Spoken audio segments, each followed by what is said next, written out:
ভাইরা আমার, ইস্তেগফার সকল সমস্যার সমাধান। ইস্তেগফারের ভিতরে সবচেয়ে শ্রেষ্ঠ ইস্তেগফার হলো সাইয়্যিদুল ইস্তেগফার। সাইয়্যিদুল ইস্তেগফারটা যদি মুখস্থ না পারেন, অন্তত লিখিত ভার্সনটা পড়েন। সাইয়্যিদুল ইস্তেগফারের যে অর্থ, এটার যে মর্ম, বড় হৃদয়গ্রাহী ভাই, বড় মর্মস্পর্শী। ইমানদার এটার অর্থের দিকে তাকায় যদি পড়ে, তো তার অন্তর না গলে পারে না। যে ব্যক্তি ইস্তেগফারকে আঁকড়ে ধরবে, এটাকে কন্টিনিউয়াসলি করবে, ইস্তেগফার কখনো ছাড়বে না, সবসময় তার মধ্যে ইস্তেগফার অব্যাহত থাকবে, ওই ব্যক্তিকে আল্লাহ রাব্বুল আলামিন বিভিন্ন পেরেশানি থেকে সারপ্রাইজড হওয়ার মতো এমন এমন পথ বের করে দিবে যে সে চিন্তাও করে নাই। তার পেরেশানি থেকে মুক্তির পথ আল্লাহ তাআলা দেখায় দিবেন। ইস্তেগফার কিভাবে করবেন ভাই? ইস্তেগফার এমন একটা আমল, এটা ছাড়া তো আমাদের উপায় নাই ভাই। ইস্তেগফার আমাদের দুনিয়ার পেরেশানি দূর করবে, আখিরাতের পেরেশানি দূর করবে। দুনিয়ার পেরেশানি, আমাদের বিপদ আপদ মুসিবত, এগুলো, রিজিকের অনটন অভাব, এগুলা। আর আখিরাতের পেরেশানি হলো আমাদের পাপ গুনাহ, এগুলা। কোরআনে কারিমে আল্লাহ রাব্বুল আলামিন সূরা নূহের মধ্যে আল্লাহ নবী নূহ আলাইহিস সালাম তার সম্পর্কে বলছেন, ফাকুলতুস্তাগফিরু রাব্বাকুম ইন্নাহু কানা গাফফারা ইউরসিলিস সামাআ আলাইকুম মিদরারা ওয়া ইউমদিদুকুম বিআমওয়ালিন ওয়া বানিন ওয়া ইয়াজআল লাকুম জান্নাতিন ওয়া ইয়াজআল লাকুম আনহারা। তিনি বলেন, আমি বলেছি আমার জাতিকে, তোমরা ইস্তেগফার কাছে ইস্তেগফারটা করতে থাকো। রুটি রুজি নাই, চাকরি নাই, ইনকাম নাই, ব্যবসা খারাপ যাচ্ছে, পেরেশানি হচ্ছে, ইস্তেগফার ধরো। কি হবে? ইন্নাহু কানা গাফফারা। যদি ইস্তেগফার করো, এক নম্বর লাভ হলো আল্লাহ মাফ করে দিবেন গুনাহ। ইউরসিলিস সামাআ আলাইকুম মিদরারা, যাতে ফসল ভালো হয়, রিজিক ভালো হয়, সেই ব্যবস্থা আল্লাহ করবেন। ওয়া ইউমদিদুকুম বিআমওয়ালিন ওয়া বানিন, ছেলে মেয়ে হয় না অথবা ভালো ছেলে মেয়ে নাই, আল্লাহ তাআলা নেক সন্তান দিয়ে তোমাকে শক্তিশালী করবেন, সম্পদ দিয়ে শক্তিশালী করবেন। ওয়া ইয়াজআল লাকুম জান্নাতিন ওয়া ইয়াজআল লাকুম আনহারা, আল্লাহ তাআলা প্রসবন দিবেন, ফসল দিবেন, বরকত দিবেন রুজিতে। কিসের মাধ্যমে? ইস্তেগফার। কিসের মাধ্যমে ভাই? ইস্তেগফার। আহা, ইস্তেগফারের আমল আমাদের দেশে মানুষ আমরা জানি না ভাই। এটাও আরবদেরকে আমি দেখেছি, সারাক্ষণ তারা অবসর সময়গুলোতে ইস্তেগফার করতে থাকে। আস্তাগফিরুল্লাহ ওয়া আতুবু ইলাইহি, আস্তাগফিরুল্লাহ, আস্তাগফিরুল্লাহ। মানে কি? আল্লাহর কাছে আমি ক্ষমা প্রার্থনা করি, আল্লাহর কাছে আমি মাপ চাই, আল্লাহর কাছে আমি তওবা করি, আল্লাহর দিকে আমি ধাবিত হই, আল্লাহর কাছে আমি ফিরে যাই। আস্তাগফিরুল্লাহ, আস্তাগফিরুল্লাহ। আপনি বসে আছেন নিরিবিলি, ভাইরা আমার, এখন আর নিরিবিলি বলতে কোনো সময় নাই, এখন আর ফ্রি টাইম নাই, এখন আর আমাদের অবসর টাইম নাই। আস্তাগফিরুল্লাহ কখন বলবো? মোবাইল টিপতে টিপতে টিপতে টিপতে, ফেসবুকের নোটিফিকেশন দেখতে দেখতে দেখতে, লাইক কমেন্ট গুনতে গুনতে আমাদের এখন কোনো ফুরসত নাই। বাহিরে তো নাই, টয়লেটে গেলেও তখন আমাদের ব্যস্ততা মোবাইল নিয়া, ফেসবুক নিয়া, ঘুমাইতে গেলেও আমাদের ব্যস্ততা। ও ভাই আমার, অথচ আমার হায়াত শেষ হয়ে যাচ্ছে, আমল নামার শূন্য খালি, ফেসবুক টিপাটিপিতে পরিপূর্ণ। আল্লাহর কাছে কি নিয়ে যাবেন? ইস্তেগফার করবেন তো ইনশাআল্লাহ? অবসর সময় ইস্তেগফার করবেন তো ইনশাআল্লাহ? নিরিবিলি আছেন, একাকী আছেন, ইস্তেগফার চালায় দেন। 10 সেকেন্ড টাইম পাইছেন, ইস্তেগফার শুরু করে দেন। ডাক্তারের কাছে গেছেন, ওয়েটিং এ আছেন, বসে আছেন, ইস্তেগফার করতে থাকেন। সিরিয়াল আছেন কোনো কাজের, ইস্তেগফার করতে থাকেন। ডিউটিতে যাচ্ছেন, গাড়িতে, বাইসাইকেলে, বাইকে, যে কোনো ভাবে পায়ে হেঁটে ইস্তেগফার করতে থাকেন। যে কোনো অবসরের সময়গুলোকে ইস্তেগফার দিয়ে পরিপূর্ণ করে দেন। ভাইরা আমার, ইস্তেগফার সকল সমস্যার সমাধান। ইস্তেগফারের ভিতরে সবচেয়ে শ্রেষ্ঠ ইস্তেগফার হলো সাইয়্যিদুল ইস্তেগফার। সাইয়্যিদুল ইস্তেগফারটা যদি মুখস্থ না পারেন, অন্তত লিখিত ভার্সনটা পড়েন। সাইয়্যিদুল ইস্তেগফারের যে অর্থ, এটার যে মর্ম, বড় হৃদয়গ্রাহী ভাই, বড় মর্মস্পর্শী। ইমানদার এটার অর্থের দিকে তাকায় যদি পড়ে, তো তার অন্তর না গলে পারে না। আল্লাহুম্মা আনতা রব্বি, হে আল্লাহ, আপনি আমার রব, আপনি আমার পালনকর্তা লাগেন। আপনার সাথে আমার এই সম্পর্ক, আমি আপনার গোলাম, আপনি আমার রব, এই সম্পর্কটা আপনার সাথে আছে। আল্লাহুম্মা আনতা রব্বি লা ইলাহা ইল্লা আন্ত, ও আল্লাহ, আপনি ছাড়া আমার ইবাদত, আমার গোলামি, আমার দাসত্ব, উপাসনার উপযুক্ত আর কেউ নাই। আল্লাহুম্মা আনতা রব্বি লা ইলাহা ইল্লা আন্ত খালাকতানি, আপনি আমাকে সৃষ্টি করেছেন। ওয়া আনা আবদুক, আল্লাহ আমি আপনার গোলাম। দেখেন কিভাবে আল্লাহর সাথে সম্পর্কটার কথা বলা হচ্ছে মুহাব্বতের সাথে। খালাকতানি ওয়া আনা আবদুক, আল্লাহ আপনি আমাকে সৃষ্টি করেছেন, আর আমি আপনার গোলাম। ওয়া আনা আলা আহদিকা ওয়া ওয়া'দিকা মাস্তাতা'তু, আল্লাহ আপনার সাথে যে অঙ্গীকার করেছিলাম, আলাস্তু বিরব্বিকুম, আপনি জিজ্ঞেস করেছেন, আলমে আরওয়াহাতে আমরা বলেছি বালা, হ্যাঁ আপনি আমার রব। আপনাকে রব হিসাবে স্বীকৃতি দিয়ে আপনার গোলামি করার যে অঙ্গীকার আমরা করেছি, কালিমাতুশ শাহাদা যে আমরা পাঠ করেছি, এই যে আপনার সাথে কৃত অঙ্গীকার, রব হিসাবে স্বীকৃতি দেওয়ার পর, গোলাম হিসাবে মেনে নেওয়ার পর, আমি আপনার যে গোলামি করার কথা ছিল, ওয়া আনা আলা আহদিকা ওয়া ওয়া'দিকা মাস্তাতা'তু, যতটুকু পারছি আমি সে ওয়াদার উপরে থাকার চেষ্টা করছি আল্লাহ। ওয়া আনা আলা আহদিকা ওয়া ওয়া'দিকা মাস্তাতা'ত আবুউ লাকা বিনি'মাতিকা আলাই, আল্লাহ আমি স্বীকার করি আপনি আমার প্রতি অনেক নিয়ামত দিয়েছেন, অনেক নিয়ামত দিয়েছেন, এটা আমি স্বীকার করি। ওয়া আবুউ লাকা বিযামবি, আর আমি এও স্বীকার করি যে আল্লাহ অনেক অপরাধ, অনেক পাপ আমার দ্বারা হয়ে গেছে। ফাগফিরলি, অতএব আপনি আমাকে মাফ করে দেন। ফাইন্নাহু লা ইয়াগফিরুয যুনুবা ইল্লা আনতা, কারণ আপনি ছাড়া আর কেউ গুনাহ ক্ষমা করতে পারবে। ভাইরা আমার, অর্থের দিকে লক্ষ্য করে করে, মর্মটা বুঝে বুঝে একটু সাইয়্যিদুল ইস্তিগফার পড়েন। লেখা দেখে দেখে পড়েন, ইউটিউব থেকে দেখে দেখে পড়েন, কিন্তু পড়েন। আল্লাহুম্মা আনতা রাব্বি লা ইলাহা ইল্লা আনত খালাকতানি ওয়া আনা আবদুকা ওয়া আনা আলা আহদিকা ওয়া ওয়া'দিকা মাস্তাতা'তু আউযু বিকা মিন শাররি আবুউ লাকা বিনি'মাতিকা আলাইয়া ওয়া আবুউ লাকা বিযামবি ফাগফিরলি ফাইন্নাহু লা ইয়াগফিরুয যুনুবা ইল্লা আনতা। এটা হলো বড় ইস্তিগফার। এত বড় ইস্তিগফার পড়তে পারেন না, কোনো পেরেশানি নাই, কোনো অসুবিধা নাই। সবচেয়ে ছোট ইস্তিগফার হলো আস্তাগফিরুল্লাহ, আস্তাগফিরুল্লাহ, আস্তাগফিরুল্লাহ। আল্লাহ আপনার কাছে ক্ষমা চাই, কত ভুল হয়ে যায়, কত অন্যায় হয়ে যায়। ভাইরা আমার, এটা হলো রিমুভার। ভুল করে কিছু লিখছেন, রিমুভ করে ফেলছেন, শেষ হয়ে গেছে। আপনি ঘন ঘন ইস্তিগফার পড়তে থাকেন, অগণিত ভুল হয়, অগণিত ত্রুটি হয়, বারবার ইস্তিগফার এগুলোকে সবগুলোকে শেষ করে দেয়। ভাইরা আমার, নিরাপত্তা এনে দেয়। আল্লাহ কোরআনে কারিমে বলেছেন যে আপনার রব আপনার কওমের প্রতি আযাব নাজিল করবেন না যদি আপনি থাকেন, আর যদি তারা ইস্তিগফারে রত রাখে তাহলে গণ আযাব আল্লাহর পক্ষ থেকে আসবে। অতএব ভাইরা আমার, ইস্তিগফার বেশি বেশি করতে হবে। 6টা আমল, 6টা জিকির, দোয়া হলো শত শত হাজার দোয়া এবং জিকিরের সান্নিধ্যাসের। দ্বিতীয়টা হলো ইস্তিগফার।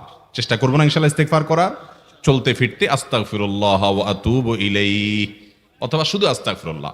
আরেকটা ইস্তিগফার হাদিসে বর্ণিত, আস্তাগফিরুল্লাহাল্লাযী লা ইলাহা ইল্লা হুয়াল হাইয়ুল কাইয়্যুম ওয়া আতুবু ইলাইহি ওয়া লা হাওলা ওয়া লা কুওয়াতা ইল্লা বিল্লাহ। এটাও ইস্তিগফার। তাহলে একটা বড় ইস্তিগফার, একটা মিডিয়াম, একটা ছোট, যার যেটা সুবিধা হয় এটা পড়েন। বড়টা হলো সাইয়্যিদুল ইস্তিগফার, সবচেয়ে শ্রেষ্ঠ ইস্তিগফার যেটা হাদিসে বর্ণিত হয়েছে। সাইয়্যিদুল ইস্তিগফার নবীজি সকাল সন্ধ্যা পাঠ করতেন, বিভিন্ন সময় পাঠ করতেন, রাতে পাঠ করার কথা বলতেন। সাইয়্যিদুল ইস্তিগফার পাঠ করলে আল্লাহ রাব্বুল আলামিন ওই দিনে, ওই রাতে, ওই ব্যক্তি মারা গেলে তার সব গুনাহ খাতা মাফ করে তাকে জান্নাত দিবেন ইনশাআল্লাহ। অতএব ভাইরা আমার, সাইয়্যিদুল ইস্তিগফার সবচেয়ে বড়, আস্তাগফিরুল্লাহাল্লাযী লা ইলাহা ইল্লা হুয়াল হাইয়ুল কাইয়্যুম ওয়া আতুবু ইলাইহি ওয়া লা হাওলা ওয়া লা কুওয়াতা ইল্লা বিল্লাহ। এটা হলো মাঝারি ধরনের। আর সবচেয়ে ছোট ইস্তিগফার হলো আস্তাগফিরুল্লাহ ওয়া আতুবু ইলাইহি। তাহলে 6 আমলের কয়টা গেল? 2টা। প্রথমটা হলো দুরুদ, আর দ্বিতীয়টা হলো ইস্তিগফার। 6টা দোয়া এবং জিকির আছে, যেই দোয়া জিকিরগুলো কোরআন হাদিসে বর্ণিত সকল দোয়া জিকিরের খোলাসা, সারমর্ম এবং নির্যাস। এই 6টাকে যদি কোনো মুসলমান নিয়মিত আঁকড়ে ধরে, তাহলে কোরআন এবং হাদিসের যত দোয়া এবং জিকির আছে, কেমন যেন তার নির্যাসটা নিয়মিত সে আমল করলো। বলবো সেগুলা। এই 6টা দোয়া এবং জিকিরের মধ্যে সর্বপ্রথম হলো নবী করিম সাল্লাল্লাহু আলাইহি সাল্লামের প্রতি দুরূদ প্রেরণ করা। নবীজি সাল্লাল্লাহু আলাইহি সাল্লামের প্রতি দুরূদ প্রেরণ করার আমল এরকম আমল, আপনি যদি সারা দিনে শুধুমাত্র নবীজির প্রতি দুরূদ প্রেরণ করার আমলটাই জিকির হিসাবে সবচেয়ে বেশি করেন, দোয়া হিসাবে যদি এটাই আপনি সারাদিন করতে থাকেন, তো আপনার জন্য যথেষ্ট হবে আল্লাহর কাছে। আর কিছু না চাইলেও চলবে, আর কিছু না চাইলেও চলবে। দুরূদ মানে হলো নবীজির জন্য দোয়া করা। ভাই, আল্লাহ তার হাবিবকে রহম করবেন, আপনার আমার দোয়ার দিকে আল্লাহর তাকানোর কোনো ঠেকা আছে? নবীজি কি আমাদের দোয়ার কোনো মুখাপেক্ষী? কিন্তু আমরা তার জন্য দোয়া করলে ওই চান্সে আল্লাহ তাআলা আমাদের প্রতি অনুগ্রহ করবেন। একবার না, আপনি নবীজির প্রতি একবার রহমতের দোয়া করবেন, একবার দুরূদ পাঠ করবেন। মান সাল্লা আলাইয়া মাররাতান সাল্লাল্লাহু আলাইহি আশারা, নবীজি সাল্লাল্লাহু আলাইহি সাল্লাম বলেছেন, একবার আমার জন্য তোমরা দোয়া করলে, আমার প্রতি দুরূদ পাঠ করলে, আল্লাহ তাআলা তোমাদের জীবনে 10 বার 10 জায়গায় 10 টাইমস তোমাদের উপর আল্লাহ তাআলা অনুগ্রহ করবেন। আপনি টেরও পাবেন না কত জায়গায় আল্লাহ অনুগ্রহ করেছেন। আল্লাহ বাঁচাই দিয়েছেন, একটুর জন্য শেষ হয়ে যান নাই। ওই যে দুরূদ পড়ছেন, আল্লাহ তাআলা রক্ষা করছে, আপনি খবরও নাই। আল্লাহ তাআলা আপনার প্রতি বিশাল একটা দান করছে, আপনি লক্ষ্য করেন নাই। ওই যে দুরূদ পড়ছেন একবার 10 বার রহমত হবে। এভাবে যত দুরূদ পড়বে সে তত রহমত এবং অনুগ্রহ পাবে। এক সাহাবী বলেছেন, ইয়া রাসূলুল্লাহ, আমি আমার দোয়ার কত অংশ আপনার জন্য রিজার্ভ রাখবো? আমি তো আল্লাহর কাছে অনেক কিছু চাইবো, অনেক কিছু নিবেদন করব, আপনার জন্য যেন আল্লাহ রহমত নাজিল করে, এটাই হলো দুরূদ। এই দুরূদটা আমি কি পরিমাণ রাখবো? 4 ভাগের 1 ভাগ, 3 ভাগের 1 ভাগ, অর্ধেক? এরপরে সাহাবী বলছেন, আসলে যদি সবগুলোই করি, উনি এক একটা পার্সেন্টেজ বলছেন, আর নবী করিম সাল্লাল্লাহু আলাইহি সাল্লাম বলছেন যে, তাকে বোঝাচ্ছেন যে আরো বেশি করতে পারলে ভালো হয়। তো সাহাবী বাড়াইতে বাড়াইতে শেষ পর্যন্ত বলেন যে, আমার দোয়া যদি সবগুলো আপনার জন্য করি, আমি যদি আর কোনো দোয়া না করি, শুধু আপনার জন্যই দোয়া করি, নবী করিম সাল্লাল্লাহু আলাইহি সাল্লাম তাকে সুসংবাদ দিলেন যে, তাহলে তোমার আর কোনো সমস্যা থাকবে না, সব সমস্যা দূর হয়ে যাবে, তোমার কোনো পেরেশানি থাকবে না। ভাইরা আমার, দুরূদের আমল এমন একটা আমল যে আপনার জীবনে কোনো বিপদ, কোনো মুসিবত, কোনো পেরেশানি, কোনো সমস্যা দেখা দিয়েছে, আপনি যদি দুরূদ পড়তে থাকেন, কোনো কিছু মনে আসছে না, অনেক সময় ছাত্র জিজ্ঞেস করে, ভাই পরীক্ষার হলে পড়া ভুলে গেছি, কি করব? আমি দুরূদ পড়া শুরু করেন। আরবদেরকে দেখা যায় কোনো কিছু ভুলে গেলে তারা বলে আল্লাহুম্মা সাল্লি আলা মুহাম্মদ, আল্লাহুম্মা সাল্লি আলা মুহাম্মদ, এটা শুরু করে তারা। কারণ নবী করিম সাল্লাল্লাহু আলাইহি সাল্লাম এর হাদিস থেকে স্পষ্টভাবে, একটি নয় বহু হাদিস থেকে প্রমাণিত, যে ব্যক্তি দুরূদটা নিয়মিত পাঠ করবে, সালাত আলা নবীটাকে যে ব্যক্তি আঁকড়ে ধরবে, সব সময় তার মুখ থেকে সালাত সালাত সালাম চলতে থাকে, এই ব্যক্তির সকল গুনাহ আল্লাহ মাফ করে দিবেন, সকল পেরেশানি আল্লাহ তাআলা মুক্ত করে দিবেন। ভাইরা আমার, দুরূদের আমলটা এত গুরুত্বপূর্ণ আমল, এটা আমরা করি এখন। অনেকে আছেন যে আনুষ্ঠানিকতা যখন থাকে দুরূদের, মিলাদের, তখন একটু সালাত আলান নবী যেভাবেই করেন। আর বাকি অনেকে আছেন যেগুলো করারও কোনো খোঁজ খবর নাই। দুরূদ বেশি বেশি করে পাঠ করবো তো ইনশাআল্লাহ। সবচেয়ে শ্রেষ্ঠ দুরূদ, সবচেয়ে উত্তম দুরূদ হলো দুরূদ ইব্রাহিম, যেটা নামাজে পড়েন। আর সবচেয়ে সংক্ষিপ্ত দুরূদ হলো সাল্লাল্লাহু আলাইহি ওয়াসাল্লাম। এছাড়া নবীজির প্রতি দোয়ামূলক যে কোনো দুরূদই আল্লাহর কাছে গ্রহণযোগ্য হতে পারে, যদি দুরূদের অর্থের মধ্যে, কথা বলার মধ্যে খারাপ কিছু না থাকে। দুরূদের নামে অনেকগুলো দুরূদ প্রচলিত আছে বিভিন্ন বই পুস্তকে, অমুক দুরূদ পড়লে অমুক এত নেকি হয়, বা অমুক দুরূদ পড়লে এতবার পড়লে ওই বিপদ দূর হয়। এগুলো কোনো হাদিস নির্দেশিত না, এগুলো হয়তো কারোর তাজরিবা, অভিজ্ঞতা নির্ভর। কিন্তু হাদিস নির্দেশিত দুরূদ হলো দুরূদ ইব্রাহিম, আর সবচেয়ে সংক্ষিপ্ত দুরূদ হলো সাল্লাল্লাহু আলাইহি সাল্লাম। অর্থের ভিতরে যদি খারাপ কিছু, শিরকের কিছু না থাকে, নবীকে আবার আল্লাহর পর্যায়ে পৌঁছানোর মতো গোমরাহি যদি না থাকে দুরূদের অর্থের মধ্যে, তাহলে যে কোনো দুরূদই আপনি আল্লাহর কাছে পেশ করতে পারেন। তাহলে 6টা দোয়া হলো কোরআন হাদিসের শত শত সহস্র দোয়ার নির্যাস এবং খোলাসা। তার 1 নম্বর হলো দুরূদের আমল। করবো না বেশি বেশি ইনশাআল্লাহ?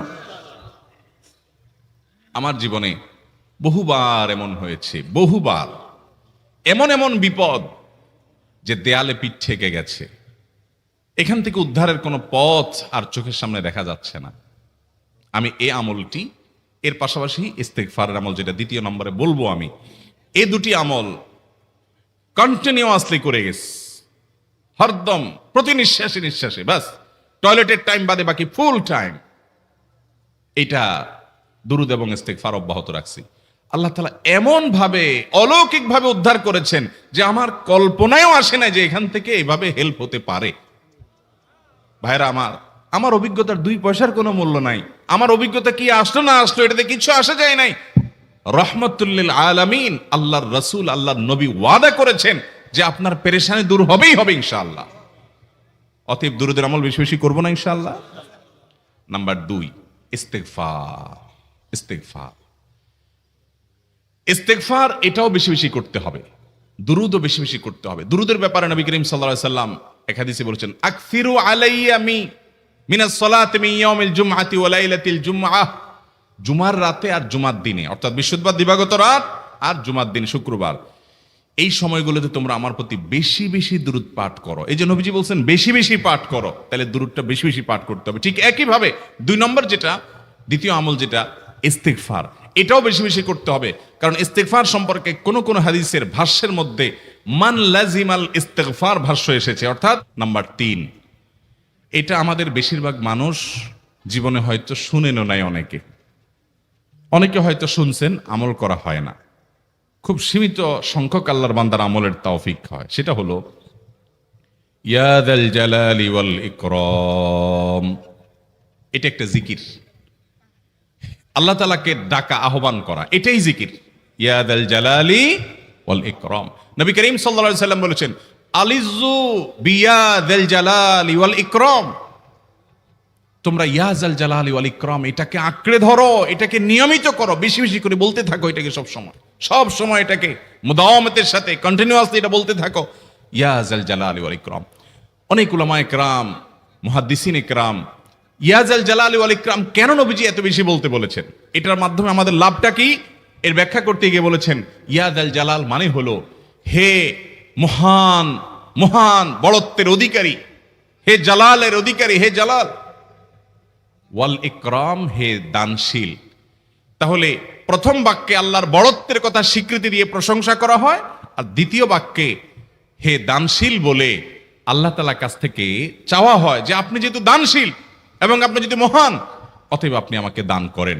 এটা ডাকলেই, আল্লাহকে এই বলে ডাকলেই চাওয়া হয়ে যায়। এই জন্য বেশি বেশি করে ইয়া যাল জালালি ওয়াল ইকরাম পড়তে হবে। অনেকে হয়তো নতুন শুনেছেন, আজকে থেকে শুরু করে দিবেন ইয়া যাল জালালি, সকাল বিকাল মনে থাকে না তো লিখে লিখে ওয়ালে টাঙ্গায়া দেন, বাসা বাড়িতে এমন জায়গায় লিখে রাখেন তাকাইলে নজরে পড়ে। কারণ মোবাইলে আমাদেরকে সবকিছু ভুলাই দেয়, দুনিয়ার ব্যস্ততা সব ভুলাই দেয়। এই জন্য বেশি বেশি ইয়া যাল জালালি ওয়াল ইকরাম পড়বো। 3টা হয়ে গেল। নাম্বার 4 নম্বর যে দোয়া এবং জিকির করতে নবী করিম সাল্লাল্লাহু আলাইহি সাল্লাম সব সময় আমাদেরকে উৎসাহ দিয়েছেন, অনুপ্রেরণা দিয়েছেন। এবং ইবনে সাদি রাহিমাহুল্লাহ তিনি 6টা নির্যাস দোয়া এবং জিকির যে বলেছেন, তার 4 নম্বর হলো লা হাওলা ওয়ালা কুওয়াতা ইল্লা বিল্লাহ। লা হাওলা ওয়ালা কুওয়াতা ইল্লা বিল্লাহ। লা হাওলা ওয়ালা কুওয়াতা ইল্লা বিল্লাহ, এটা হলো সারেন্ডার করা, আল্লাহর কাছে সারেন্ডার করা, আত্মসমর্পণ করা। মানে আল্লাহ ছাড়া কোনো ভালো কাজ করার ক্ষমতা কারণ নাই, করার তৌফিক দেওয়ার ক্ষমতা কারণ নাই, আর পাপ থেকে বাঁচানোরও ক্ষমতা কারণ নাই। এই জন্য আমি কেমন যেন আল্লাহর কাছে সারেন্ডার করছেন, লা হাওলা ওয়ালা কুওয়াতা ইল্লা বিল্লাহ। কোন অবস্থা, কোন সামর্থ্য, এগুলো কারোর কাছে নাই, শুধুমাত্র কার কাছে আছে? আল্লাহর কাছে আছে। এই অর্থ বুঝে আপনি লা হাওলা ওয়ালা কুওয়াতা ইল্লা বিল্লাহ বেশি বেশি পাঠ করবেন। নবী করিম সাল্লাল্লাহু আলাইহি সাল্লাম বলেছেন, তোমাদেরকে কি আমি জান্নাতের একটা ভান্ডারের খবর দিব, যেটা জান্নাতের ভান্ডার, সওয়াব টওয়াব না, সাধারণ অল্প স্বল্প সওয়াব না, পুরো জান্নাতের ভান্ডারের সন্ধান দিয়ে দিব। সাহাবা ইকরাম তো চাইতেনই সেটা। নবীজি সাল্লাল্লাহু আলাইহি সাল্লাম তখন বলেছেন যে লা হাওলা ওয়ালা কুওয়াতা ইল্লা বিল্লাহ, এটা হলো কানজুম মিন কুনুজিল জান্নাহ, জান্নাতের ভান্ডার সমূহের মধ্যে থেকে একটা বড় ভান্ডার হলো লা হাওলা ওয়ালা কুওয়াতা ইল্লা বিল্লাহ। অতএব এই আমলটাও বেশি বেশি করবেন। 4 নম্বর আমল হয়ে গেল। দুরুদের আমল 1, ইস্তিগফারের আমল 2, ইয়া যাল জালালি ওয়াল ইকরাম 3, লা হাওলা ওয়ালা কুওয়াতা ইল্লা বিল্লাহ। কয়টা হলো? 4। 5 নম্বর আমল হলো দোয়া ইউনুস। দোয়া ইউনুস জানা আছে তো? লা ইলাহা ইল্লা আনতা সুবহানাকা ইন্নী কুনতু মিনাজ জালিমিন। ভাইরা আমার, অর্থের দিকে তাকায়া মাঝে মধ্যে মোবাইল টোবাইল সব ফালায় রেখে একটু আল্লাহর সাথে কথা বলবেন, আল্লাহর সাথে একটু কানেক্টেড হওয়ার চেষ্টা করবেন, আল্লাহর সাথে একটু সংযুক্ত হওয়ার চেষ্টা করবেন। ডিসকানেক্টেড তো পুরো লাইফটা কাটাই দিলেন, একটু কানেক্টেড হওয়ার চেষ্টা করেন। প্রতিদিন কিছু সময় বসে একটু জিকির করেন, চলতে ফিরতে একটু আল্লাহকে সময় দেন। আপনি উপকৃত হবেন, আপনার কল্ব জিন্দা হবে, আমল নামা সওয়াবে পরিপূর্ণ হবে। লা ইলাহা ইল্লা আনতা সুবহানাক ইন্নী কুনতু মিনাজ জালিমিন। অর্থের দিকে তাকান, কত মর্মস্পর্শী। লা ইলাহা ইল্লা আনতা, আল্লাহ আপনি ছাড়া কোনো সত্যিকারের মাহবুদ নাই, উপাস্য নাই। সুবহানাক, আপনি পবিত্র, আমি আপনার পবিত্রতা জ্ঞাপন করছি। ইন্নী কুনতু মিনাজ জালিমিন, তবে আমি সেসব মানুষদের অন্তর্ভুক্ত যারা নিজের প্রতি নিজে জুলুম করেছে, অবিচার করেছে, অন্যায় করে আমার নিজের পায়ে নিজে কুড়াল মেরেছি বহু। অতএব আপনি আমাদের প্রতি রহম করেন। এই দোয়া পাঠ করে আপনারা সবাই জানেন আল্লাহর একজন নবী, তিনি জীবনের সবচেয়ে কঠিন পরিস্থিতির মুখোমুখি হয়ে এমন বিপদে পড়েছেন যে বিপদ থেকে উদ্ধারের কোনো পথ ছিল না। দুনিয়াবী সকল সিস্টেম বলবে যে সমুদ্রে নিক্ষেপিত হয়ে বিশাল বড় সমুদ্রের প্রাণী মাছের পেটে চলে গেলে সে মানুষ আবার বাঁচে কিভাবে, মুহূর্তের ভিতরে তো মারা যাবে অক্সিজেনের অভাবে। এটাই দুনিয়ার সিস্টেম বলে। আল্লাহ তাআলা অলৌকিক ভাবে, লৌকিক সিস্টেমের ঊর্ধ্বে রেখে আল্লাহ তাআলা তাকে এই বাক্য পাঠ করার কারণে এর মাধ্যমে আল্লাহ তাকে মুক্তি দান করেছেন। এবং আল্লাহ তাআলা এই ঘটনা কোরআনে উল্লেখ করার পর একটা সুসংবাদ বলছেন আমাদের সবার জন্য, বিরাট বড় আনন্দের সংবাদ। আল্লাহ বলেছেন ওয়াকাযালিকা নুনজিল মুমিনিন। এই বাক্য পাঠ করার পর ইউনূস আলাইহিস সালামকে শুধু রক্ষা করেছেন আল্লাহ তাই নয়, আল্লাহ বলেছেন একইভাবে তাকে যেরকম রক্ষা করেছি, এই বাক্য যদি কেউ পড়ার মতো পড়ে, হক আদায় করে পড়ে, মনের গভীর থেকে পড়ে, মর্ম উপলব্ধি করে পড়ে, নিয়মিত পড়ে, ওয়াকাযালিকা নুনজিল মুমিনিন, ঈমানদারদেরকে আমি রক্ষা করে দেব এভাবে। আরো শুনবেন, আমাদের প্রিয় নবী সাল্লাল্লাহু আলাইহি ওয়াসাল্লাম বলেছেন, তোমরা আমার ভাই ইউনূস ইবনে মাত্তা যে দোয়া করেছে, ওই দোয়াটাকে তোমরা আঁকড়ে ধরবা, যে কোনো বিপদে আপদে মুসিবতে আল্লাহর কাছে চাইবা। ভাইরা আমার, আমরা বিপদ আপদে পড়লে হুজুরদের কাছে চলে যায় দোয়ার জন্য, অনেকে মাজারে চলে যায়, সেখানে মানত করে, টাকা পয়সা দেয় বিপদ উদ্ধার করার জন্য। কপাল পোড়া জানে না ও কার গোলাম, ও আরশে আজিমের মালিকের গোলাম, তার সাথে ডাইরেক্ট কানেক্টেড হওয়ার সুযোগ আছে, শুধু ইউজ করলেই হয়, সুইচ দিলেই হয়। কপাল পোড়া জানে না, ডানে বামে গিয়ে নিজের আমল বরবাদ করে, ঈমান বরবাদ করে, তাওহীদ নষ্ট করে। ভাইরা আমার, তাহলে যে কোনো সমস্যা ফিল করি অথবা স্বাভাবিক অবস্থাতে দোয়া ইউনূস পাঠ করব, লা ইলাহা ইল্লা আনতা সুবহানাকা ইন্নী কুনতু মিনাজ জালিমিন। ভাইরা আমার, দুনিয়ার মানুষের কাছে আপনি অপরাধী এটা বললে খারাপ লাগে। আপনি একটা অফিসে চাকরি করেন, দুর্নীতি করে চুরি করে ধরা পড়ছেন, বসের কাছে যায় মাপ চাইছেন, স্যার ভুল হয়ে গেছে, আর কখনো করব না, লোভে পড়ে করে ফেলছি, বিপদে পড়ছিলাম, টাকা টানছিল স্যার, আর কোনোদিন করব না, মাফ করে দেন স্যার, চাকরিটা রাখেন স্যার। আপনি মাপ চাইলেন, লজ্জিত হলেন, চোখের পানি ফেললেন, পাও ধরে মাপ চাইলেন, ছোট হলেন। এই ছোট হওয়ার পরে আপনার চাকরি যদি টিকেও যায়, বস যদি আপনাকে মাফ করেও দেন, তারপরেও কি আপনার কাছে ভালো লাগবে? না এত বড় একটা অঘটন ঘটলো, ছোট হলেন, সবার সামনে লজ্জিত হলেন, অনুতপ্ত হলেন, ধরা পড়লেন, মাপ চাইতে হলো, এজন্য আপনার খারাপ লাগবে না? কিরকম খারাপ লাগবে? এত খারাপ লাগে অনেকে সহ্য করতে পারে না, গুনাহের দিকে চলে যায়, আত্মহত্যা পর্যন্ত করে ফেলে, এই বেইজ্জতি সহ্য করতে পারে না। ঠিক না ভাই? ঠিক। মানুষের কাছে মাপ চাইলে, মানুষের কাছে ছোট হলে মানুষের কষ্ট হয়। অদ্ভুত। আরশে আজিমের মালিকের কাছে সেজদায় পড়ে চোখের পানি ফেলে যদি স্বীকার করেন, ও মালিক, নামাজ পড়ি নাই, বড় জুলুম করেছি, কাবিরা গুনাহ করেছি, ও মালিক, হারাম জিনিস দেখে ফেলেছি, খারাপ জিনিস শুনে ফেলেছি, পাপ করেছি, অপরাধ করেছি মালিক, জাহান্নামের যে বিবরণ হাদিসে আসছে, এটা সহ্য করার ক্ষমতা আমার নাই, আপনি আমাকে মাফ করে দেন। এইভাবে যদি আল্লাহর কাছে একটু চোখের পানি ফেলে দোয়া করেন, একটু দোয়া করে দেখেন, আল্লাহর শপথ করে বলছি, আপনার জীবনে সবচাইতে আনন্দের মুহূর্ত হবে তখন যেদিন এরকম দোয়া করতে পেরেছেন, চোখের পানি ফেলতে পেরেছেন। দুনিয়ার মানুষের কাছে ছোট হলে মানুষের মনটা সংকীর্ণ হয়, ছোট হয়, মানুষ অপমান বোধ করে, খারাপ লাগে। মালিকের কাছে যদি কেউ মাপ চায়, চোখের পানি ফেলে, ইস্তেগফার করে, ছোট হয়, তাহলে তার অন্তরে আরো আনন্দ অনুভব হয়। সালহাতু সঙ্গে বুদি দিল খরাশ, আজমোদে এক জামানা খাকে বাস।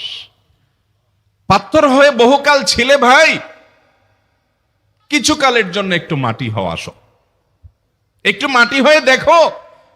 পাথর হয়ে তুমি যতটা আনন্দিত হয়েছো, পুলকিত হয়েছো, পরিতৃপ্ত হয়েছো, আরশে আজিমের মালিকের শপথ করে বলছি, আল্লাহর কাছে মাটি হয়ে, ছোট হয়ে, তুচ্ছ হয়ে, অপমানিত হয়ে, ক্ষমা চেয়ে, ইস্তেগফার করে তুমি যখন লা ইলাহা ইল্লা আনতা সুবহানাকা ইন্নী কুনতু মিনাজ জালিমিন, নিজে পাপ করেছো এটা স্বীকার যখন করবে, তখন আল্লাহ তাআলা শুধু মাফ করবেন না, তোমাকে ঈমানের স্বাদ দিবেন, তুমি সাথে সাথে অন্তরে সেটা অনুভব করবা। ভাইরা আমার, আল্লাহর দিকে ধাবিত হব তো ইনশাআল্লাহ? গুনাহের, পাপের, অপরাধের পথ ছেড়ে আসবো তো ইনশাআল্লাহ?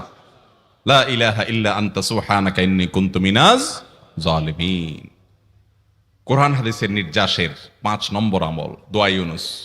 নবীজি সাল্লাল্লাহু আলাইহি সাল্লাম বলেছেন, আমার ভাই ইউনুস আলাইহিস সালাম, তিনি আল্লাহর কাছে এটা পড়ে যেরকম বিপদ থেকে রক্ষা পেয়ে গেছেন, তোমরা আমার ভাই ইউনুস আলাইহিস সালামের দোয়াটা বেশি বেশি পড়বা, ওইটাকে তোমরা আঁকড়ে ধরবা, তোমাদেরকে আল্লাহ তাআলা উদ্ধার করবেন। আল্লাহ কোরআনে ওয়াদা করেছেন, ওয়া কাযালিকা নুনজিল মুমিনিন, এভাবে আমি ঈমানদারদেরকে রক্ষা করব।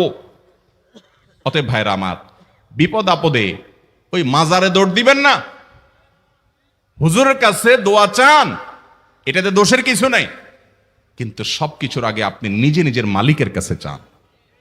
আমরা অনেকে দোয়া করি না, কেন করি না?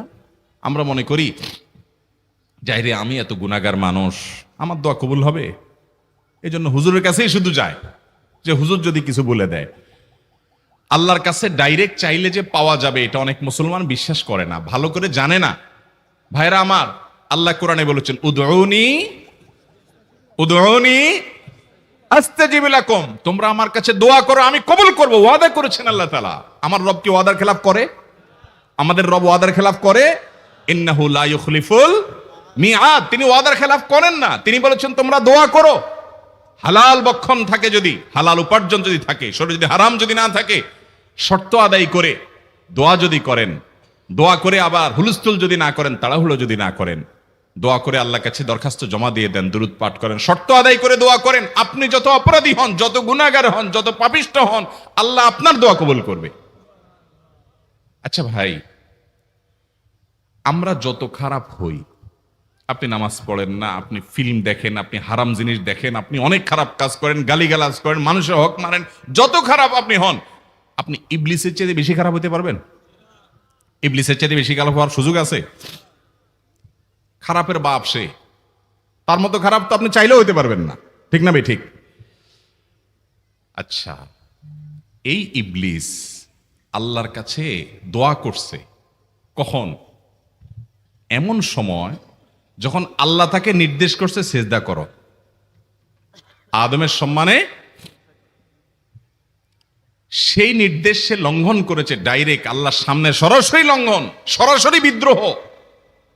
আপনার সামনে আপনার ছেলে, আপনার কর্মচারী, আপনার কাজের লোক ডাইরেক্ট যদি একটা জিনিস বলে পারবো না, কি পরিমাণ মেজাজ আপনার গরম হবে চিন্তা করেন। অথচ আপনিও মানুষ, সেও মানুষ, আর আল্লাহ হলেন সৃষ্টিকর্তা, এ হলো সৃষ্টি।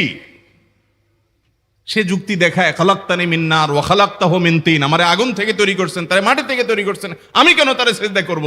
তর্ক যুক্তি হাজির করে আল্লাহর নির্দেশকে আল্লাহর সামনে লঙ্ঘন করেছে। কত ডেঞ্জারাস সিচুয়েশন বুঝেন, কি পরিমাণ রাগ আল্লাহ রাব্বুল আলামিন হওয়ার কথা। তার তো গুণবাচক নাম শুধু রহমান রহিম না, তার গুণবাচক নাম আছে কি? কাহার, জব্বার। তো আল্লাহ রাব্বুল আলামিনের এই গুণবাচক নামও তো আছে। তিনি হচ্ছে প্রচন্ড রকমের কাহারের অধিকারী। তো আল্লাহর সামনে ডাইরেক্ট তার আদেশকে লঙ্ঘন করেছে, হঠকারিতা দেখিয়েছে, অহংকার করেছে, দম্ভ দেখিয়েছে, এত বড় বেয়াদবি করেছে। ওই টাইমে আল্লাহ তাআলা তো রাগ হওয়ার কথা। ওই রাগের সময়, ওই কঠিন সময় ইবলিস যখন আল্লাহ তাকে বললেন, যাও ফখরুজ মিনহা ফাইন্নাকা রাজিম, জান্নাত থেকে বের হও, তুমি বিতাড়িত, আল্লাহ রাগ হয়ে তাকে জান্নাত থেকে বের করে দিলেন। ভাইরা আমার, এই রকম সময় পর্যন্ত ইবলিস দোয়া করে বসছে। কি দোয়া করছে? রব্বি আনজিরনি ইলা ইয়াউমি ইউবআসুন, আল্লাহ আমাকে সুযোগ দেন, কিয়ামত পর্যন্ত হায়াতটা দেন আমারে, দোয়া করে বসছে। কিন্তু আল্লাহ তাআলা কি করছেন? আল্লাহ বলছেন, তো বড় সাহস তোর বেটা, মাত্র সিজদা করতে বলছেন করলি না, কমবখত, আবার দোয়া করস? আল্লাহ সেটা বলেন নাই। আল্লাহ কি করছেন? ইন্নাকা মিনাল মুনজারিন, যাও তোমাকে সুযোগ দেয়া হলো। সুবহানাল্লাহ। ইবলিস যদি আল্লাহর রাগ হওয়ার মতো সময়ে, ক্রোধ হওয়ার মতো সময়ে আল্লাহর সামনে আল্লাহর সরাসরি অবাধ্য হয়ে আল্লাহ তাকে বের করে দিচ্ছেন, বিতাড়িত শয়তানকে, ওই টাইমে যদি দোয়া করার পর ইবলিসের দোয়া কবুল হয়, ও মুসলমান, আপনি আল্লাহর গোলাম হিসেবে নিজেকে স্বীকার করেন, আপনি যত পাপিষ্ঠ হন না কেন, আপনার দোয়া কেন কবুল হবে না? আল্লাহর কাছে দোয়া করবো না ইনশাআল্লাহ? ইবলিসই আমাদেরকে বুঝায়, ফুসলায়, তুই কোন মুখে দোয়া করবি আল্লাহর কাছে? তোর নামাজের ঠিক নাই, তোর ইবাদতের ঠিক নাই, এত আকাম কুকাম করস ফেসবুকে ইউটিউবে, তোর মতো 2 নম্বর একটা মানুষ, কোন মুখে আল্লাহর কাছে দোয়া করবি? থাক, দোয়া করিস না, আমি কেমনে এই মুখ নিয়ে দোয়া করবি? এটা যখন আপনার মনের ভিতরে আসে তখন বুঝবেন যে মিস্টার ইবলিস অ্যাক্টিভ হয়ে গেছে আপনার শরীরে। কথা কি বুঝাতে পারছি? আল্লাহর কাছে দোয়া করবেন তো ইনশাআল্লাহ? এই 6টা দোয়া জিকিরের 5 নম্বর দোয়া ইউনুস, অর্থ সহকারে বুঝে বুঝে আল্লাহর কাছে চাইবেন এবং দোয়া করবেন। 6 নম্বর হলো সুবহানাল্লাহ, আলহামদুলিল্লাহ, লা ইলাহা ইল্লাল্লাহ, আল্লাহু আকবার। এই বাক্যগুলো দেখবেন ঘুরে ফিরে নবী করিম সাল্লাল্লাহু আলাইহি ওয়াসাল্লাম সারাদিন পড়তেন। 5 ওয়াক্ত নামাজের পরে 33 বার দেখবেন। আবার দেখবেন সকাল সন্ধ্যায় সুবহানাল্লাহি ওয়া বিহামদিহি 100 বার, সুবহানাল্লাহি ওয়াল হামদুলিল্লাহি আল্লাহু আকবার 100 বার। আবার এগুলো মাঝে মধ্যে 10 বার, রাতের শোয়ার সময় 33, 34 বার। বিভিন্ন সময় দেখবেন ঘুরে ফিরে এই সুবহানাল্লাহ, আলহামদুলিল্লাহ, লা ইলাহা ইল্লাল্লাহ, আল্লাহু আকবার, এগুলো একটা মিজানের পাল্লাকে পরিপূর্ণ করে দেয়। কোনোটা আসমান এবং জমিনের মধ্যবর্তী জায়গায় সওয়াব দিয়ে পরিপূর্ণ করে দেয়। এত বেশি ফজিলতপূর্ণ জিকির। এই জন্য পুরো কোরআন হাদিসের দোয়া এবং জিকিরের নির্যাসের শেষ এবং 6 নম্বর হলো বেশি বেশি করে দিন রাত 24 ঘন্টা যখন সুযোগ পাবেন, যেখানে যেখানে হাদিসে যে সংখ্যা বলা আছে ওটাতে করবেনই, ওর বাইরেও বেশি বেশি করে সুবহানাল্লাহ, আলহামদুলিল্লাহ, ওয়া ইলাহা ইল্লাল্লাহ, আল্লাহু আকবার বেশি বেশি করব না ইনশাআল্লাহ? আবার বলছি, পুরো কোরআন হাদিসের দোয়া এবং জিকিরের নির্যাস 6টির একটি হলো, এটি ইবনে সাঈদী রাহিমাহুল্লাহর গবেষণা, তার গবেষণার আলোকে তিনি এটা পেশ করেছেন। এটি আবার কোন হাদিস থেকে নির্যাস বের করে দেওয়া হয়েছে সে নয়, এটা একজন মুফাসসিরের গবেষণা। তিনি বলেছেন কোরআন হাদিসে যত দোয়া বলা হয়েছে সবগুলার মর্ম কথা এর মধ্যে চলে আসে। তাছাড়া নবী সাল্লাল্লাহু আলাইহি সাল্লাম এবং কোরআনে এইগুলাকে বেশি বেশি করতে বলেছেন। আলিজ্জু, আকফিরু, মান লাজিমা, এই শব্দগুলো ব্যবহার করা হয়েছে। এই জন্য এগুলো বেশি বেশি করে করতে হবে। এই যে শেষেরটা নবী সাল্লাল্লাহু আলাইহি ওয়াসাল্লাম সবসময় বিভিন্ন জায়গায় করতেন। আবারও বলছি, নাম্বার 1 দুরুদ, নাম্বার 2 ইস্তিগফার, নাম্বার 3 ইয়া দাল জালালি ওয়াল ইকরাম, নাম্বার 4 লা হাওলা ওয়ালা কুওয়াতা ইল্লা বিল্লাহ, জান্নাতের ভান্ডার এটা, নাম্বার 5 লা ইলাহা ইল্লা আনতা সুবহানাকা ইন্নী কুনতু মিনাজ জালিমিন, বিপদ না আসলেও স্বাভাবিক অবস্থায় পড়বেন। নাম্বার 6 সুবহানাল্লাহি ওয়াল হামদুলিল্লাহি ওয়া লা ইলাহা ইল্লাল্লাহু আল্লাহু আকবার। নিয়মিত করব তো ইনশাআল্লাহ? আল্লাহ আমাকে আপনাকে আমাদের সবাইকে আমল করার তৌফিক দান করুন। যে শাবান মাস শুরু হয়েছে, এই শাবান মাস সম্পর্কে আমাদের বেশ কিছু জিনিস, বেশ কয়েকটি জিনিস আমাদের জানার আছে। তার প্রথম বিষয়টি হলো শাবান মাস, এই মাসটি হলো নফল রোজার জন্য শ্রেষ্ঠ এবং গুরুত্বপূর্ণ একটি মাস। এই শাবান মাসে নবী সাল্লাল্লাহু আলাইহি সাল্লামের জীবনে সবচাইতে বেশি নফল রোজা রাখতেন। সহিহ বুখারীতে আসছে এবং মুসলিমে আসছে, আম্মা জান আয়েশা রাদিয়াল্লাহু তাআলা আনহা বলেছেন, মা রাআইতু রাসূলুল্লাহি সাল্লাল্লাহু আলাইহি ওয়াসাল্লাম ইসতাকমালা সিয়ামা শাহরিন কাত্তু ইল্লা রমাদান। আমি নবী সাল্লাল্লাহু আলাইহি সাল্লামকে গোটা মাসের 30 দিন পুরা রোজা রেখেছেন, এটা কখনোই দেখি নাই রমজান ছাড়া। অর্থাৎ গোটা মাস রোজা রেখেছেন, এটা শুধুমাত্র কখন হয়েছে? রমজানে হয়েছে। ওয়ামা রাআইতুহু ফি শাহরিন আকসারা মিনহু সিয়ামান ফি শাবান, আর শাবানের চাইতে বেশি নফল রোজা রাখতে অন্য কোনো মাসে আমি ওনাকে দেখি নাই। এটা কে বলেছেন? নবী সাল্লাল্লাহু আলাইহি সাল্লামের সহধর্মিনী, তার স্ত্রী, কাছে থেকে যিনি দেখেছেন সে আয়েশা রাদিয়াল্লাহু আনহা। প্রিয় ভাইয়েরা, এই হাদিস থেকে বোঝা গেল শাবান মাসে একজন মুমিনের জন্য নবী সাল্লাল্লাহু আলাইহি সাল্লামের আদর্শ, নবী সাল্লাল্লাহু আলাইহি সাল্লামের সুন্নাহ হলো বেশি বেশি কি করা? রোজা রাখা। বেশি তো দূরের কথা, আমাদের সমাজের বেশিরভাগ লোকদের অবস্থা হলো যে আমরা শাবান মাস উপলক্ষে 2-5টা রোজা রাখাও আমাদের তৌফিকে হয় না। ঠিক না বেঠিক? বেশিরভাগ লোককে আপনি খোঁজ খবর নিয়ে দেখেন যে আমরা শাবান উপলক্ষে যে আমলটি নবী সাল্লাল্লাহু আলাইহি সাল্লাম এই মাসে সবচেয়ে বেশি করেছেন, সেটা বেশি তো দূরের কথা, কমটুকুও আমরা অনেক সময় করার সুযোগ পাই না। আল্লাহ তাআলা আমাদেরকে সংশোধনের তৌফিক দান করেন। প্রিয় ভাইয়েরা, সুনান নাসাইর হাদিসে আসছে, ওসামা ইবনে যায়েদ রাদিয়াল্লাহু তাআলা বর্ণনা করেছেন, তিনি বলেছেন নবী সাল্লাল্লাহু আলাইহি ওয়াসাল্লাম কি, ইয়া রাসূলুল্লাহ, লাম আরাকা তাসুমু শাহরাম মিনাশ শুহুরি মা তাসুমু মিন শাবান, আপনাকে শাবান মাসে যত রোজা রাখতে দেখি অন্য কোন মাসে এত রোজা রাখতে দেখি না, মানে নফল রোজা রমজান বাদে অন্য কোন মাসে এত রোজা রাখতে দেখি না। এর কারণটা কি? রহস্যটা কি? কেন আপনি শাবানে এত বেশি রোজা রাখেন? কল, নবী সাল্লাল্লাহু আলাইহি ওয়াসাল্লাম বললেন, ذلك الشهر يغفل الناس عنه بين رجب ورمضان وهو شهر ترفع فيه الأعمال إلى رب العالمين فأحب أن يرفع عملي وأنا صائم। নবী সাল্লাল্লাহু আলাইহি ওয়াসাল্লাম দুটি কারণ উল্লেখ করেছেন। শাবান মাসে বেশি বেশি নফল সিয়াম রাখার কয়টি কারণ উল্লেখ করা হয়েছে? দুটি কারণ উল্লেখ করা হয়েছে। নাম্বার 1, তিনি বলেন এই শাবান মাসটি এমন একটি মাস যে মাসে মানুষ গাফেল থাকে। কি থাকে ভাই? গাফেল থাকে, উদাসীন থাকে, অবহেলা করে কাটিয়ে দেয়, গুরুত্ব দেয় না আমলের ব্যাপারে এই মাসে। কেন? কারণ শাবানের আগের মাসটি হলো রজব মাস, যেটি সম্মানিত 4টি মাসের একটি। সম্মানিত মাস হওয়ার কারণে ওই মাসের মানুষ কেয়ার নেয় ইবাদতের ব্যাপারে, আমলের ব্যাপারে। আবার শাবানের পরবর্তী মাসটি আসছে যেটি, সেটি কি? রমজান মাস। এটি সকল মাসের সেরা মাস। ওই মাসে তো আলহামদুলিল্লাহ সব মুমিনরাই কম বেশ নেক আমল করার ব্যাপারে যত্নশীল থাকে, কি থাকে না? তো নবী সাল্লাল্লাহু আলাইহি ওয়াসাল্লাম বলছেন শাবান মাসটি মাঝখানে পড়ে গেছে, অর্থাৎ পরের মাসটি শ্রেষ্ঠ মাস রমজান, আর আগের মাসটি সম্মানিত 4 মাসের একটি রজব। মাঝখানে এই মাসটিতে মানুষ এক ধরনের অবহেলায় কাটিয়ে দেয়। এই জন্য নবী সাল্লাল্লাহু আলাইহি ওয়াসাল্লাম বলেন আমি সেই জন্য এই মাসটিতে নফল রোজা বেশি করে রাখি। কেন? কারণ যে আমলটি কেউ করে না, যার ব্যাপারে সবাই অবহেলা করে, ওই আমলটি করার গুরুত্ব একটু বেশি। একজন মানুষ, তাকে সবাই সালাম দেয়, হুজুর মানুষ, চেয়ারম্যান সাহেব, সবাই সালাম দেয়, এই লোকের সালাম দিলে সওয়াব হবে, কোনো সন্দেহ নেই। কিন্তু একটা লোক রোড ক্লিনার, গরিব মানুষ, তাকে কেউ সালাম দেয় না। এই লোকটাকে যদি আপনি গিয়ে সালাম দেন এই নিয়তে, এই উদ্দেশ্যে যে এই লোকটাকে কেউ সালাম দেয় না, আমি এখানে সালাম প্রতিষ্ঠিত করব, এখানে সালামকে আমি প্রচারিত করব, জিন্দা করব, তাহলে ইনশাআল্লাহ আপনি অতিরিক্ত সওয়াব পাবেন। ঠিক না ঠিক? একটা লোক তাকে সবাই দান করতেছে, তার অনেক হয়ে গেছে আলহামদুলিল্লাহ, আরেকজন তাকে কেউ দিচ্ছে না, আপনি খোঁজ নিয়ে সেই লোকটাকে দিলেন, সওয়াব বেশি হবে না? ঠিক তেমনি ভাবে রজবে রমজানে সবাই নেক আমল করে আলহামদুলিল্লাহ, সেই দিক থেকে ওইগুলা শ্রেষ্ঠ সম্মানিত মর্যাদাপূর্ণ মাস, সেটা ভিন্ন জিনিস, তার ওগুলোর সাথে কোনো তুলনা নাই। কিন্তু এই মাসটাতে যেহেতু সবাই গাফেল থাকে, এই জন্য এই মাসে নবী সাল্লাল্লাহু আলাইহি ওয়াসাল্লাম রমজান এই মাসে বেশি বেশি নফল রোজা রাখার চেষ্টা করতেন। কারণ সবাই যখন অবহেলা করে, ওই টাইমে তিনি গুরুত্ব দিয়ে আল্লাহ সুবহানাহু ওয়া তাআলার নৈকট্য অর্জন করার কি করতেন? চেষ্টা করতেন। অতএব প্রিয় ভাইরা, শাবান মাসটিতে নবী সাল্লাল্লাহু আলাইহি ওয়াসাল্লাম বেশি বেশি নফল রোজা রাখতেন। কেন? কারণ এই মাসে মানুষ কি করে না? ইবাদত বন্দেগীর দিকে খুব একটা মনোযোগ দেয় না। রমজানের সেমাই, চিনি, বেগুন, বেসন, ছোলা, বুট, খেজুর এগুলা কিনে নিয়ে ব্যস্ত থাকে, আমল ইবাদত খুব একটা করে না। নবী সাল্লাল্লাহু আলাইহি ওয়াসাল্লাম নফল রোজা রাখতেন। নাম্বার 2, দ্বিতীয় কারণ তিনি উল্লেখ করেছেন, ওয়াহুয়া শাহরুন তুরফাউ ফিহিল আমাল ইলাল্লাহ ইলা রাব্বিল আলামিন। এই মাসে আল্লাহর কাছে বান্দার আমল পেশ করা হয়, বান্দার আমল জমা দেওয়া হয়, বান্দার আমলনামা রিপোর্ট পেশ করা হয়।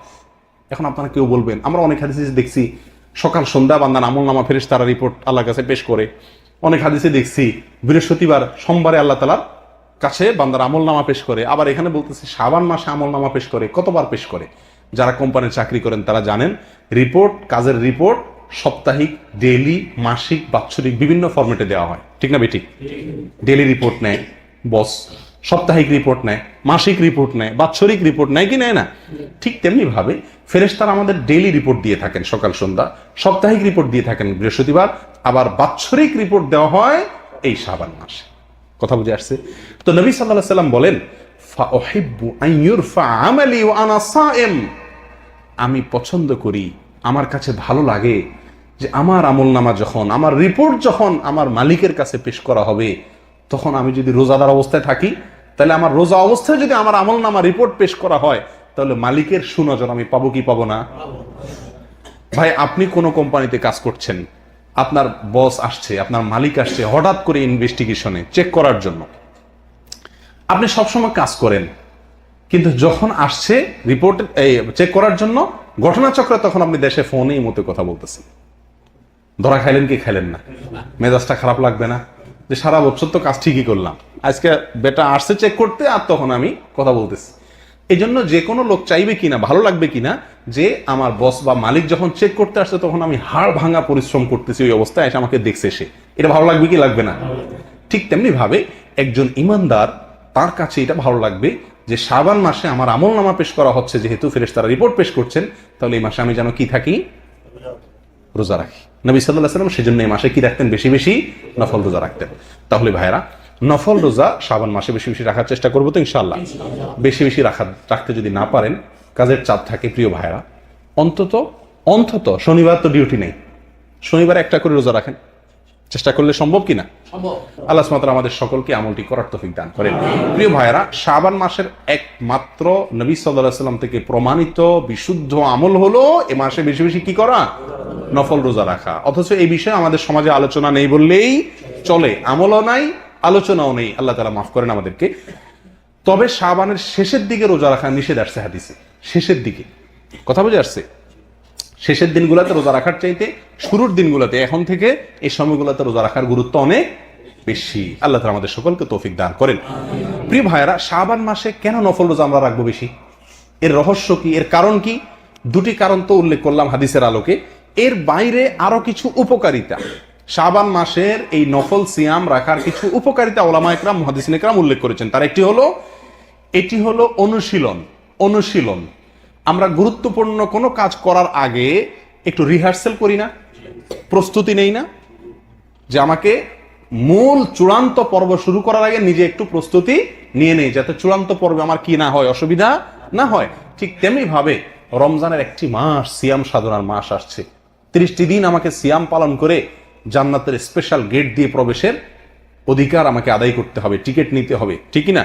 তো সেজন্য এই শাবান মাসে কিছু কিছু নফল সিয়াম রাখলে, কিছু কিছু নফল রোজা রাখলে কি হবে? আমার রোজার একটা অভ্যাস তৈরি হবে। তখন রমজানে গিয়ে আমি রোজা রাখতে কি হবে? সহজ হবে, ঠিক না বেঠিক? হঠাৎ করে রমজানে রোজা রাখতে গিয়ে আমার কষ্ট হতে পারে, না রাখতে পারি। সেজন্য এই মাসে রোজা রাখলে একটা প্রস্তুতি হয়ে যায়। এটা একটা উপকারিতা শাবান মাসে নফল রোজা বেশি বেশি রাখার। আরেকটি হলো, আমরা সকলেই জানি নফল যে ফরজ যে সালাত আছে, এই ফরজ সালাত গুলার বেশিরভাগ ওয়াক্তেই আগে এবং পরে হয়, আগে অথবা পরে কোনো না কোনো জায়গাতে আমাদেরকে শরীয়ত সুন্নাত কিছু সালাতের বিধান রেখেছে, ঠিক না?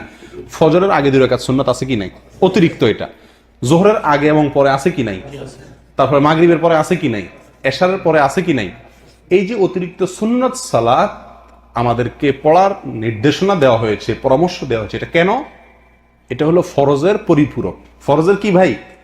ফরজকে পরিপূর্ণ করে। ফরজের ভিতরে কোনো ঘাটতি থাকলে সেটাকে কি করে? পরিপূর্ণ করে, আগে পরে নফল থাকলে। ঠিক তেমনি ভাবে অনেক মুহাদ্দিসিন ইকরাম, অনেক উলামা ইকরাম বলেন, রমজানের মূল ফরজ যে সিয়াম, তার আগে এই শাবানের কিছু নফল সিয়াম, আর তারপরে শাওয়ালের 6টা সিয়াম বা রোজা। এটা হলো আমার এই রমজানের রোজাকে পরিপূর্ণ করার জন্য অনেক বেশি সহায়ক, অনেক বেশি উপযোগী। কথা বুঝে আসছে ভাই? এটা আরেকটা কারণ। আর মূল কারণ যেটা, সেটা তো হাদিসে বর্ণিত হয়েছে, এই মাসে মানুষ উদাসীন থাকে, সেজন্য আমরা আমল করার চেষ্টা করব। এই মাসে আল্লাহ সুবহানাহু ওয়া তাআলার কাছে আমার আমলনামা পেশ করা হয়, সেজন্য আমি রোজা রাখবো, যাতে রোজা অবস্থাতে আমার আমলনামা পেশ করা হয়। ঠিক আছে ভাই? আল্লাহ তাআলা আমাদের সকলকে আমলের তৌফিক দান করেন। এই মাসের মধ্যে একটি রাত আছে, শাবানের মধ্য রজনী, শবে বরাত না ভাই? এই শবে বরাত বা মধ্য রজনী, এই রজনীতে, এই রাতে জেগে ইবাদত করা এবং এই দিনে আপনার রোজা রাখা সংক্রান্ত বেশ কিছু হাদিস বর্ণিত হয়েছে। এই হাদিসগুলোর প্রায় সবগুলো হাদিসই জয়ীফ, এর কোনোটি সহিহ নয়। তবে একটি হাদিস আছে যেটিকে আল্লামা আলবানী রাহিমাহুল্লাহ হাসান বলেছেন, অর্থাৎ ভালো, জয়ীফ না। আর সেটা হলো যে নবী সাল্লাল্লাহু আলাইহি ওয়াসাল্লাম বলেছেন, ইন্নাল্লাহা লা ইয়াত্তালিউ ফি লাইলাতিন নিসফি মিন শাবান ফায়াগফিরু লিজামিই খালকিহি ইল্লা লিমুশরিকিন আও মুশাহিন। শাবানের মধ্য শাবান রাতে, যেটাকে আমরা শবে বরাত বলি, আল্লাহ সুবহানাহু ওয়া তাআলা বান্দার দিকে দৃষ্টিপাত করেন, নজর দেন এবং সব মানুষকে সাধারণ ক্ষমা ঘোষণা করেন এই রাতে, 2 শ্রেণীর লোক ছাড়া, মুশরিক আর হিংসুক বা ঝগড়াটে লোক। মানুষের সাথে ঝগড়া ফাসাদ করে, কারোর সাথে সম্পর্ক ভালো থাকে না, অথবা হিংসুটে, এই টাইপের লোক এবং মুশরিক, এই 2 শ্রেণীর লোক ছাড়া আর সব লোককে আল্লাহ তাআলা সাধারণ ক্ষমা ঘোষণা করেন। এই হাদিসটিকে আল্লামা আলবানী রাহিমাহুল্লাহ হাসান বলেছেন। এই হাদিসের আলোকে শবে বরাত উপলক্ষে আমাদের একটি মাত্র কাজ হতে পারে, সেটা হলো আমরা এই রাত উপলক্ষে নিজেদেরকে শিরক থেকে মুক্ত করার চেষ্টা করব। একটা পরিচ্ছন্নতা অভিযান চালাবো, যে আমার বিশ্বাসে, কর্মে, কাজে শিরক আছে কিনা, শিরক থেকে নিজেকে পবিত্র করব। তাহলে আমি ওই রাতে ক্ষমার যোগ্যতা অর্জন করব। দ্বিতীয়ত হলো হিংসা আমার ভেতরে আছে কিনা, কারোর প্রতি ঝগড়া ফাসাদ করার মানসিকতা আছে কিনা, প্রবণতা আছে কিনা, তাহলে সেগুলো থেকে তওবা করে নিজেকে পরিচ্ছন্ন করে নেব আল্লাহর সাধারণ ক্ষমা পাওয়ার জন্য। ঠিক আছে ভাই? আর এর বাইরে দিনে রোজা অথবা রাতে, রোজা তো এই মাসের ব্যাপারে গোটা মাসই বেশিরভাগ সময় রোজা রাখার কথা আছে, সেটা ভিন্ন, কিন্তু স্পেসিফিকলি ওই দিন, নির্দিষ্টভাবে ওই দিন রোজা অথবা ওই রাতে ইবাদত করার ব্যাপারে সহিহ কোনো হাদিস বর্ণিত হয় নাই। কথা বুঝে আসছে ভাই? আল্লাহ তাআলা আমাদেরকে আমল করার তৌফিক দান করেন। শেষ যে পয়েন্টটি বলে আলোচনা এই বিষয়ে শেষ করব, সেটা হলো আমরা আমাদের দেশের বেশিরভাগ মানুষ শবে বরাত মানেই জানে মূলত এটা ভাগ্য নির্ধারণকারী রজনী। আমাদের মিডিয়াগুলো সেভাবে সংবাদ প্রচার করে থাকে যে শাবানের মধ্যরাত, শবে বরাত মানে কি, ওই রাতে কি হয়, ভাগ্য ঠিক হয়। দেখুন, এ বিষয়েও যে হাদিস বর্ণিত হয়েছে সে হাদিস সহিহ নয় প্রিয় ভাইরা।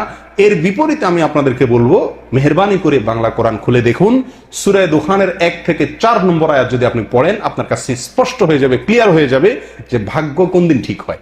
আল্লাহ সুবহানাহু ওয়া তাআলা বলছেন, ইন্না আনজালনাহু ফি লাইলাতিন মুবারাকাতিন, আমি কোরআনকে নাজিল করেছি একটি বরকতময় রাতে। কোন সে বরকতময় রাত? আল্লাহ এখানে ইশারায় বলেছেন, ডাইরেক্ট বলেন না কোন রাতে নাজিল করছেন। আল্লাহ বলেছেন একটি বরকতময় রাতে কোরআন নাজিল করেছি। এই বরকতময় রাত, যে রাতে আল্লাহ কোরআন নাজিল করেছেন, কোন রাতে আল্লাহ কোরআন নাজিল করেছেন? লাইলাতুল কদরে। প্রমাণ আল্লাহ কোরআনেই বলছেন, অন্য আয়াতে, অন্য জায়গায় বলেছেন ইন্না আনজালনাহু ফি লাইলাতিল কদর। আল্লাহই বলেছেন যে তিনি লাইলাতুল কদরে কোরআন নাজিল করেছেন। আর এই আয়াতে তিনি বলছেন ইঙ্গিত করে যে আমি একটি বরকতময় রাতে কোরআন নাজিল করেছিলাম, আর সেটা অন্য জায়গায় বলেছেন লাইলাতুল কদরে। তাহলে এখানে বরকতময় রাত বলতে কোন রাতকে বোঝানো হয়েছে? এটা বোঝা যাচ্ছে কি যাচ্ছে না পরিষ্কার ভাবে? এর পরবর্তী আয়াতে আল্লাহ সুবহানাহু ওয়া তাআলা বলেন ফিহা ইউফরাকু কুল্লু আমরিন হাকিম, সেই রাতেই সব গুরুত্বপূর্ণ বিষয়গুলো নির্ধারণ করা হয়ে থাকে, ফয়সালা করা হয়ে থাকে। তাহলে বোঝা গেল ভাগ্য ঠিক হয় কোন রাতে? যে রাতে কোরআন নাজিল হয়েছিল, অর্থাৎ লাইলাতুল কদরে। আর আমরা সবাই হুমড়ি খেয়ে পড়ি কোন রাতে? শবে বরাতে। অতএব শবে বরাত উপলক্ষে ইবাদত অথবা নফল সিয়াম, এটি সহিহ হাদিস দ্বারা সাবিত নয়। তবে এই রাতে আল্লাহ সুবহানাহু ওয়া তাআলা আমাদেরকে মাফ করেন বলে, সাধারণ ক্ষমা করেন বলে হাদিস থেকে বোঝা যায়, একটি হাসান স্তরের হাদিস থেকে বোঝা যায়। সেই হিসাবে নিজেকে শিরক থেকে এবং হিংসা থেকে, ঝগড়া ফাসাদ থেকে মুক্ত করার অভিযান নিজের জন্য চালাতে হবে, চেষ্টা করতে হবে। ঠিক আছে না ভাই? আর সবচেয়ে বড় চেষ্টা হবে এই মাস উপলক্ষে বেশি বেশি কি করা, নফল সিয়াম রাখার চেষ্টা করতে হবে। আল্লাহ সুবহানাহু ওয়া তাআলা আমাদের সকলকে শাবান মাসের ফজিলত এবং মর্যাদা বুঝে আমল করার তৌফিক দান করেন।